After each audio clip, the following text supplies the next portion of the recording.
I stood in the courthouse bathroom, adjusting my blazer for the 10th time. The scarred skin on my back pulled tight with every movement, a constant reminder of that night 3 years ago.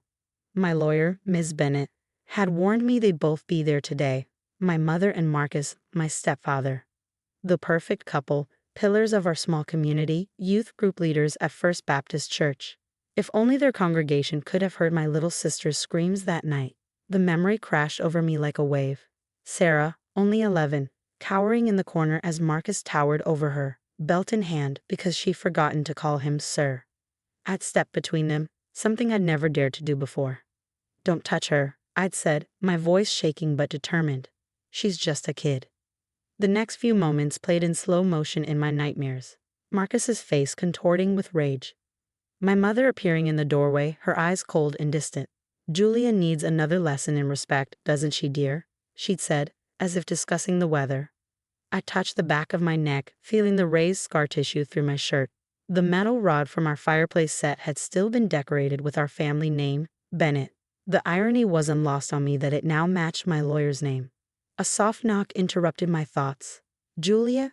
Sarah's voice was barely a whisper. "The bailiff says it's time." I opened the bathroom door. Sarah, now 14, stood there in her best dress, the one we'd bought together after I got her out. Dark circles under her eyes told me she hadn't slept either. "You don't have to do this," I said, straightening her collar. "You can wait outside." She squared her shoulders, looking so much older than 14. "I'm not leaving you alone with them again. Never again." Walking into the courtroom, I felt their eyes immediately.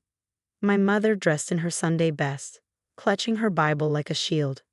Marcus, his face a mask of righteous indignation. Their supporters filled 2 whole rows, church members who'd written letters defending their firm but loving parenting style. My side had fewer people but stronger ones. Ms. Bennett, who'd taken my case pro bono after seeing my scars. Detective Rivera, who photographed the burns and listened to Sarah's testimony with tears in his eyes. Dr. Chen, who documented years of suspicious injuries that our family doctor had ignored. "All rise," the bailiff called. Judge Martinez entered, her face unreadable. She'd spent the last 3 days reviewing evidence, photographs, medical records, Sarah's diary, and the video that changed everything. My mother had always recorded their disciplinary sessions, proof, she said, that they were doing God's work. The night of the branding, she propped her phone on the mantelpiece, capturing everything in horrible clarity. "Before we proceed," Judge Martinez began, "I want to address something submitted into evidence this morning." She lifted a familiar leather-bound book. "Mrs. Harrison, you recognize this diary?" My mother's face paled. It was her private journal, the one she kept locked in her bedside drawer. The one where she detailed every punishment with disturbing pride. "Objection, Your Honor." Their lawyer stood. "That diary was obtained illegally."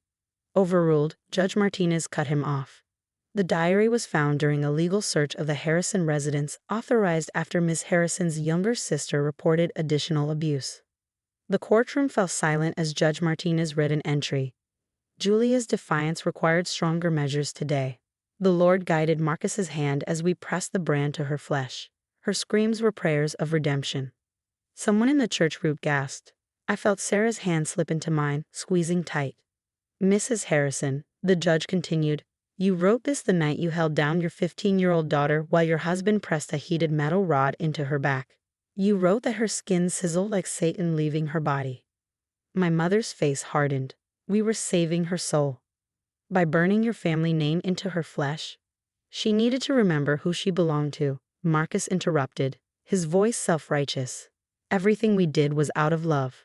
Judge Martinez's gaze could have frozen hell. "Mr. Harrison, I suggest you remain silent." "I'm not finished." She turned another page in the diary. "There are 3 years of entries here. 3 years of documented torture disguised as discipline. 3 years of evidence that you and your wife methodically abused 2 children while your community turned a blind eye." The church group shifted uncomfortably. Some were seeing us, really seeing us, for the first time. "Your Honor," Ms. Bennett stood. "The prosecution would like to play the video from the night in question." I closed my eyes. I didn't need to watch. I still lived it every night in my dreams, but I needed everyone else to see. Needed them to hear my screams, see my mother's smile, witness Marcus's righteousness as he pressed that metal into my skin. The projector hummed to life, and my 15-year-old voice filled the courtroom. "Please, Mom, please don't let him." The video played with merciless clarity on the courtroom's projection screen. Every gasp, every plea, every sickening sizzle of flesh echoed through the silent room.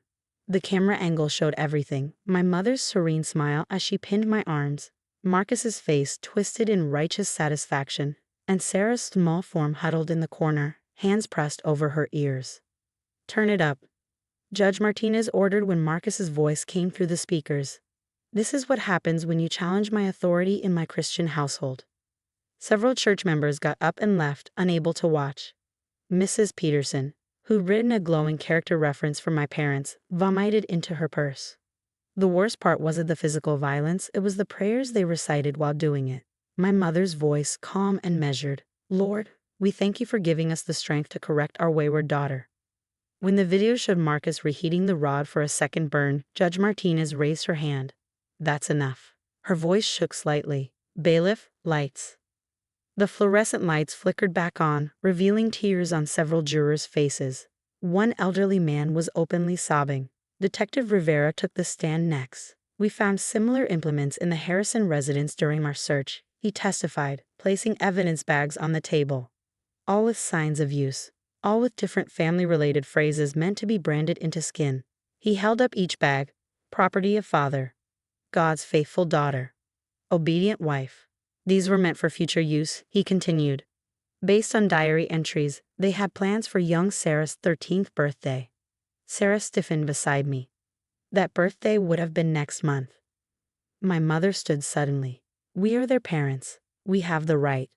"Sit down, Mrs. Harrison," Judge Martinez thundered. "You have the right to remain silent, which I strongly suggest you exercise before you incriminate yourself further."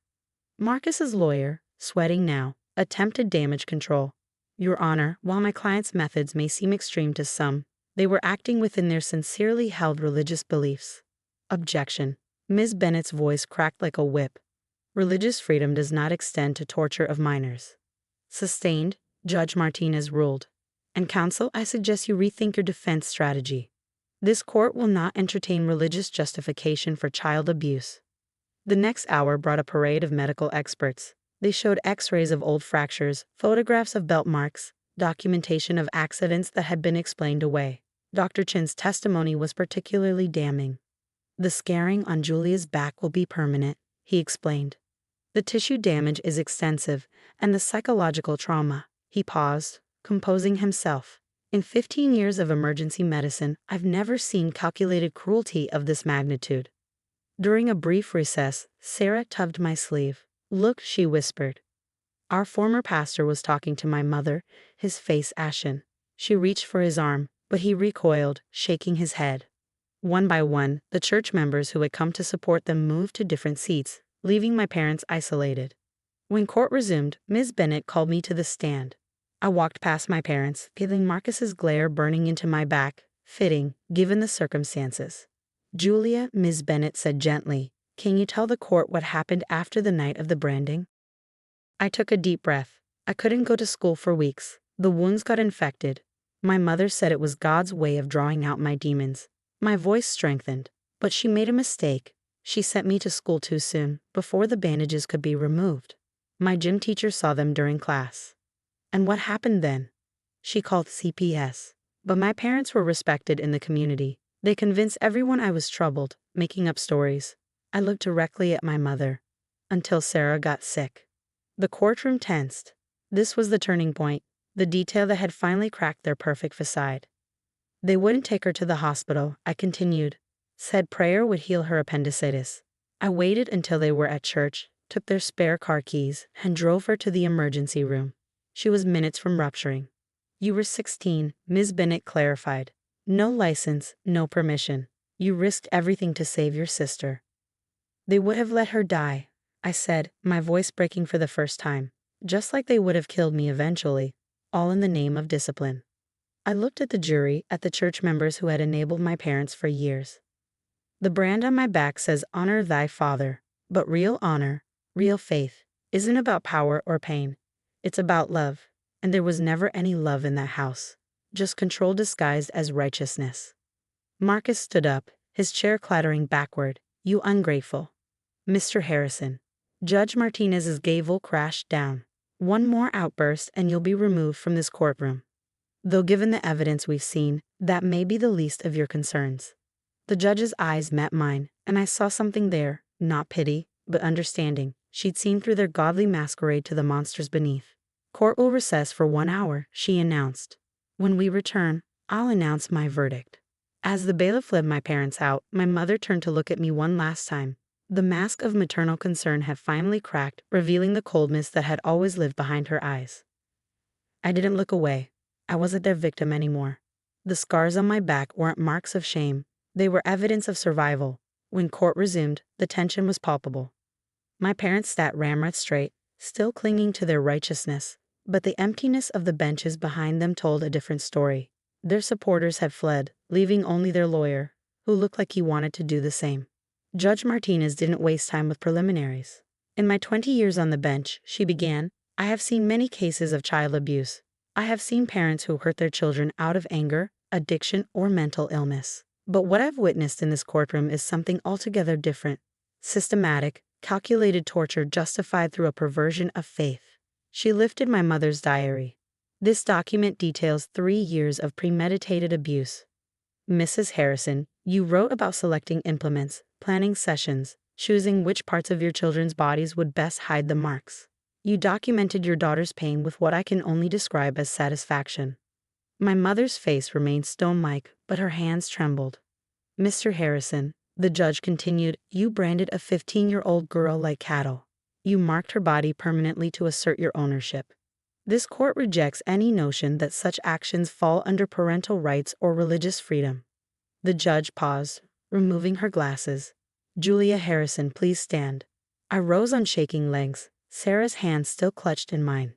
This court finds overwhelming evidence of aggravated child abuse, torture, false imprisonment, and conspiracy to commit bodily harm. Marcus and Elizabeth Harrison, please rise. They stood, my mother still clutching her Bible. This court sentences you each to 25 years in state prison, without possibility of parole for 15 years. Additionally, you are permanently forbidden from any contact with Julia or Sarah Harrison, directly or through third parties. The gavel crashed down and something broke inside me, not in pain, but in release. 3 years of fear, of looking over my shoulder, of nightmares about them finding us, ended with that sound. Marcus lunged forward. You can't do this, they're our children. Not anymore, Judge Martinez stated as bailiffs moved to restrain him. They stopped being your children the moment you chose cruelty over love. Remove them. As they were led away, my mother finally cracked. Julia, tell them we did it for you. Tell them we loved you. I looked at her, really looked at her, for the last time. Love doesn't leave scars, Mom. The bailiffs led them out, my mother's sobs echoing through the courtroom. The same sobs she used to fake when convincing neighbors we were a happy family. Outside the courthouse, reporters waited with cameras. Ms. Bennett helped us navigate through them, but I paused at the top of the steps. Sarah squeezed my hand, understanding what I needed to do. Yes, I'll make a statement, I told the reporters. But not about the verdict. I want to talk to other kids living in homes like mine, kids whose parents use faith to justify abuse. The cameras rolled as I spoke. You're not alone. What they're doing isn't love, isn't discipline, and isn't God's will. There are people who will help you. There are people who will believe you. You don't have to carry those scars alone. That evening, Sarah and I sat in our small apartment, the one I'd rented with my salary as a youth counselor after getting custody of her. The phone kept ringing with calls from support groups and survivors who'd seen the news. What do we do now? Sarah asked, curled up on our second-hand couch. I touched the back of my neck, feeling the scars that no longer held power over me. We heal. We help others heal. And we live, really live, without fear. A week later, I received a package from the courthouse. Inside was my mother's diary, now marked as evidence, and a note from Judge Martinez. Your testimony will help change laws. Your courage will help change lives. I put the diary on a shelf, not hidden away, but kept as a reminder. Not of the pain, but of survival, of transformation, of justice. The brand on my back had been meant to mark me as their property forever. Instead, it became a symbol of everything I'd overcome. Each scar told a story, not of their cruelty, but of my strength. Sarah started high school that fall, no longer the scared little girl hiding in corners. I went back to college, studying social work. The nightmares didn't stop completely, but they changed. In them, I was no longer the victim. I was the protector, standing between monsters and other children who needed saving. Sometimes, late at night, I still trace the raised letters on my back. But they don't spell honor thy father anymore. To me, they spell survivor. And that's the title I chose to keep.